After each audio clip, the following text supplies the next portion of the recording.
is pelvic floor dysfunction exactly? Like, So I would say it's more of almost like an umbrella terming. So it encompasses like a spectrum of conditions that you can see with pelvic floor.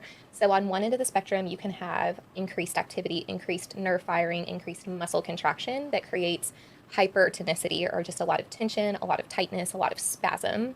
And then on the other side of the spectrum, you have hypo or decreased activity. So that hypotonicity can create a lot of issues with control, with muscle recruitment, those types of things. And then you can have a mix of everything in between.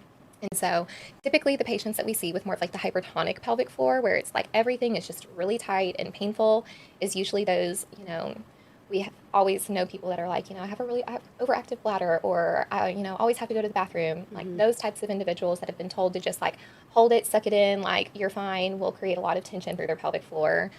Same thing on the other end of the spectrum. We can have postpartum moms that delivered vaginally or cesarean that struggle with just a lot of low tone and almost like a dissociation from their pelvic floor, that it's like they can't even like understand how to recruit those muscles again. They're just like dormant. And then in that same breath, you can have a combination of it all. You can have such a tight pelvic floor just from stress or trauma or whatever it happens to be, and you release all of the tension, and then it's like, well, shoot, we did all this really wonderful, great work, but now I'm still leaking, and it's because they have no control over those muscles because they have been so tight for so long, they haven't had to use them. So it can really be a spectrum of any and all of that.